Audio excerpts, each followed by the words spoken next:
Olá pessoal, tudo bem? Eu sou o Iago Rangel, sou mediador de história do Polo de Macaé. E aí, gente, tudo bem? Eu sou o João, eu sou mediador de história do Polo de Copacabana. Bem, pessoal, o título da nossa aula de hoje é África entre os séculos X e XV. E se vocês quiserem acompanhar essa aula na apostila, é só vocês pegarem o módulo 1 e o capítulo 2. Bem, para a gente começar, a primeira pergunta que faço para vocês é: o que vem na cabeça quando escuta a palavra África? Transforme essas imagens agora em palavras.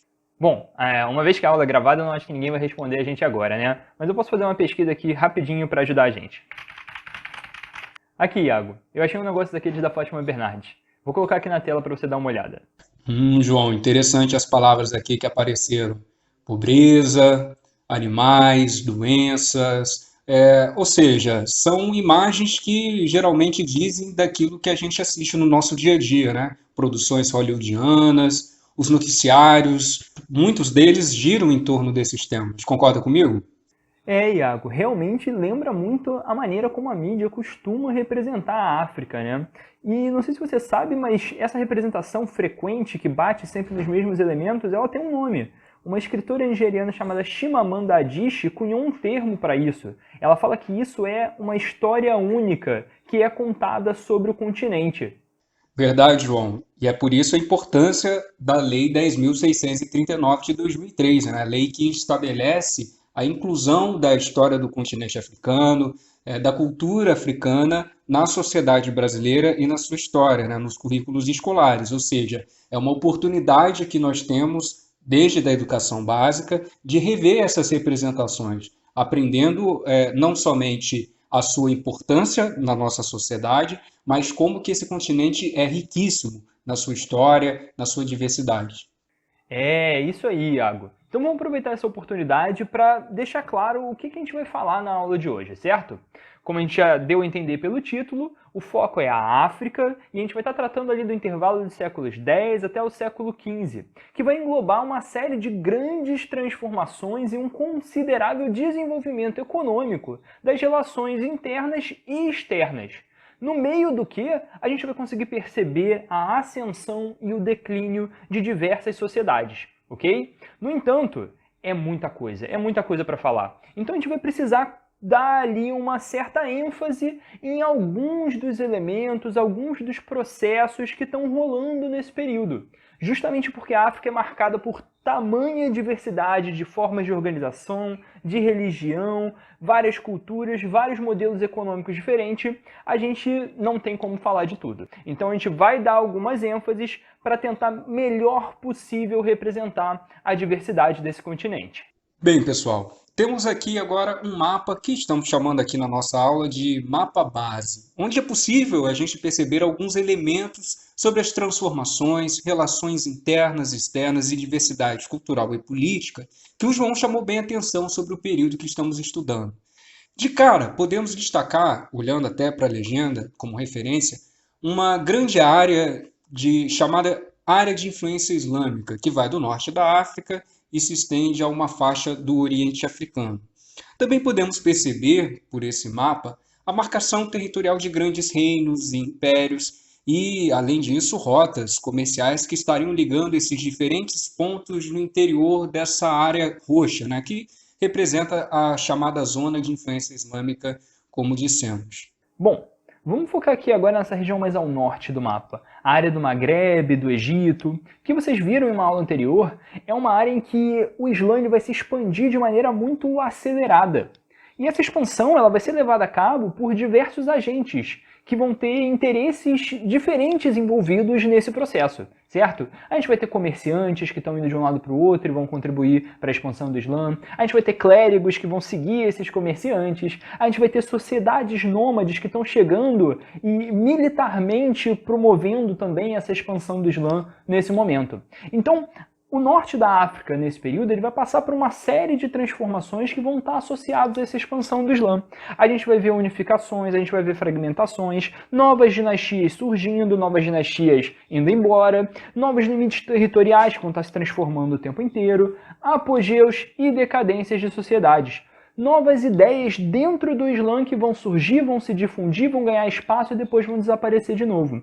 Então, uma série de processos que vai estar acontecendo nessa área nesse momento que vão ter a ver com essa expansão do Islã, ok? Agora, é importante perceber que é justamente essa influência direta do Islã sobre a região que vai permitir, a islamização desses povos e 2, em alguma medida, especialmente ali para os povos que a gente chama de berberes, um processo de arabização, em que os costumes deles vão se transformar e vão se tornar mais semelhantes aos costumes dos árabes.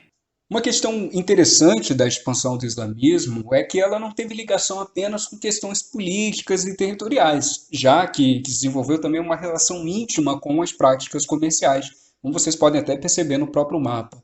Esses diferentes agentes, árabes e africanos islamizados, que o João destacou agora há pouco, contribuíram para a construção de redes de comércio nessa região do Saara, região que se transformou então, portanto, num emaranhado de rotas que permitiram ali grande circulação de riquezas e pessoas. Exemplo, sal, ouro, marfim, os próprios escravizados e outros produtos que as caravanas berberes foram as responsáveis pela circulação e transporte, inclusive para a conversão, foram importantes para a conversão das classes dirigentes dos reis ali nessa região.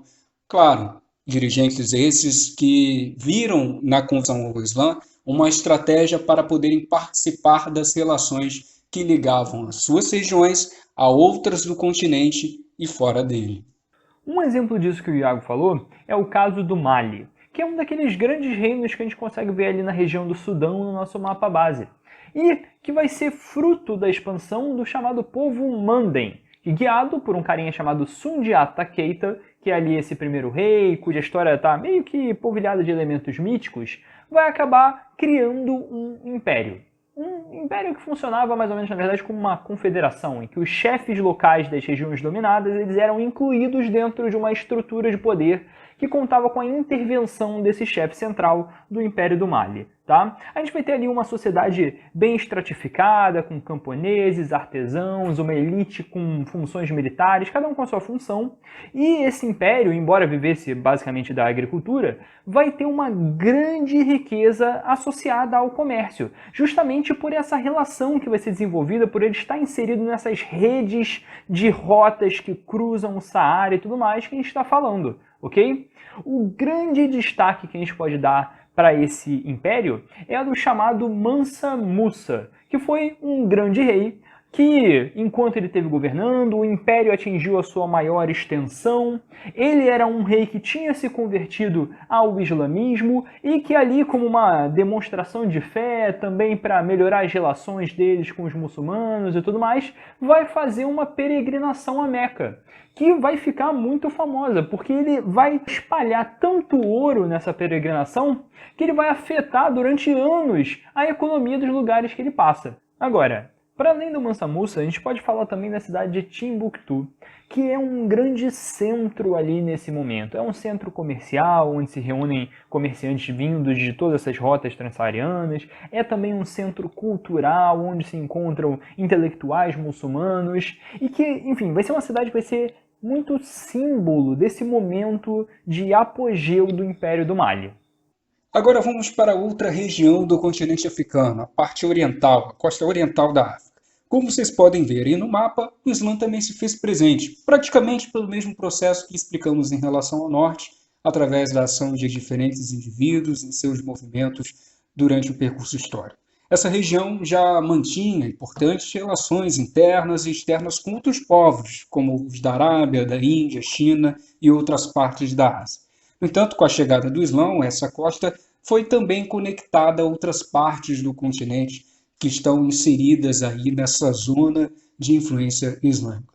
O resultado foi o ganho de destaque da civilização ali presente, a civilização Swahili, que fundia ali elementos culturais africanos, árabes, indianos, entre outros. Esses povos ali espalhados nessa faixa se organizaram em cidades e estados e ficaram conhecidos na história pela importância das atividades comerciais. Tá bom, Iago, entendi isso aí. Mas e essa outra área aqui? Porque se a gente olhar bem naquele mapa, de novo, que a gente está usando como base e tal, ele tem uma grande área realmente de influência islâmica ali pelo norte, pela costa oriental, mas ele tem uma área muito grande também que não estaria diretamente sobre essa influência da religião islâmica. O que estava presente nessa área? Bem, João, uma primeira informação importante é que, para além desses núcleos organizados que aparecem aí no mapa fora da área de influência islâmica, existiram inúmeros povos que não chegaram a se organizar em forma de reino, mas se estruturaram ali em clãs. Esses povos eles se relacionaram amistosamente ou não uns com os outros, buscaram alcançar estabilidade, seja através de migrações, desenvolvimento de atividades como as agrárias, pastoris, enfim, seus modos de vida marcam aquilo que estamos destacando o tempo todo, né, durante a nossa aula, que é a diversidade do continente. E como que essas sociedades construíram ali as suas próprias histórias e deixaram para gerações posteriores, seja pela oralidade, armazenada, né, contada de geração em geração pelos seus descendentes, ou pela própria cultura material que ficaram ali no tempo. Já outros povos, como o da Etiópia, do Congo e de Mani-Mutapa, por exemplo, se organizaram de forma mais complexificada. Formaram reinos, criaram estruturas hierárquicas que variaram e foram construídas ali ao longo do tempo. Um exemplo é a Etiópia, né? A Etiópia, assim como outras regiões, passou por diferentes processos, como sucessões dinásticas, perda de territórios. Por exemplo, nesse processo de expansão islâmica, apesar de não ter se convertido completamente ao Islã, houve ali uma continuidade de um núcleo cristianizado, perdeu territórios para pequenos reinos muçulmanos, né? E teve que manter relações ali com essas outras regiões. O reino de Muene-Mutapa, por sua vez, se estruturou em torno de antigos núcleos urbanos importantes, anteriores ao nosso recorte, inclusive, como o Grande Zimbábue. Teve ali uma sólida organização social e política, desenvolveu rica agricultura, esteve situado ali na região rica em cobre, ferro e ouro, parte hoje do que é o Moçambique e a República do Zimbábue. Um último reino a ser destacado, João, dessa grande área aí que você mencionou no mapa, foi fruto também desse processo interno de formação de uma sociedade complexificada. Eu estou falando do Congo, localizado ali na parte ocidental da África. Mesmo sendo densamente povoado, ficou marcado por uma sólida estrutura administrativa, claro, nos moldes da época. Assim como outros reinos formados por clãs, teve ali a figura de um rei, chamado de Manicongo, como está aí no nosso mapa, e conquistou grande autoridade, governando com auxílio de um corpo administrativo, sacerdotes e governadores nomeados por ele. O comércio foi uma atividade importante nesse reino e havia ali uma nítida estratificação social com uma aristocracia, homens livres e escravizados. Bom, gente, com isso a gente já está chegando no final dessa aula, a gente pode começar a retomar algumas ideias e estabelecer algumas conclusões sobre aquilo que a gente viu. O primeiro ponto que a gente queria marcar é que a África é um vasto continente marcado pela diversidade de sociedades e suas trajetórias, que vão desde pequenos clãs até poderosos impérios, desde grupos nômades até núcleos sedentários, e que a gente vê uma série de crenças politeístas e monoteístas se espalhando aí pelo continente.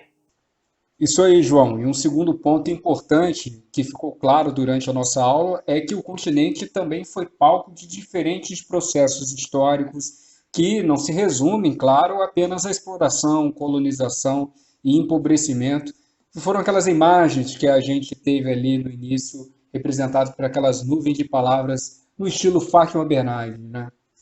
Além disso, esse período assiste à consolidação da religião islâmica em importantes faixas do continente, com especificidades e combinações que vão se dar ali com aquelas formas culturais mais tradicionais. Vimos também que o continente assiste a um desenvolvimento de emaranhado de rotas comerciais que ligam ali o interior do continente a outras regiões também fora da África, envolvendo ali agentes internos e externos. Por fim, a gente pode destacar que no período trabalhado, a gente percebe a formação de vários reinos e impérios, bem como o ganho de importância política, econômica e cultural dos espaços urbanos. Bem, João, vamos ver se com tudo que nós conversamos o pessoal vai saber resolver a questão que vamos colocar agora na tela do Enem de 2013. Diz assim: a África também já serviu como ponto de partida para comédias bem vulgares, mas de muito sucesso, como Um Príncipe em Nova York e Ace Ventura, Um Maluco na África. Em ambas, a África parece um lugar cheio de tribos doidas e rituais de desenho animado. A animação Rei Leão da Disney, o mais bem-sucedido filme americano ambientado na África, não chegava a contar com elencos de seres humanos. O comando da questão diz: a produção cinematográfica referida no texto contribui para a construção de uma memória sobre a África e seus habitantes. A memória enfatiza e negligencia, respectivamente, os seguintes aspectos do continente africano. Vamos então às opções. Letra A história e a natureza. Letra B, o exotismo e as culturas. Letra C, a sociedade e a economia. Letra D, o comércio e o ambiente. E letra E, a diversidade e a política. Bem, João, eu acho que essa é uma questão que envolve interpretação de texto e até relacionar com aquilo que nós dissemos na aula, né? Bem, se o aluno souber relacionar a parte que diz aqui no comando da questão, o que enfatiza e o que negligencia, acerta de cara.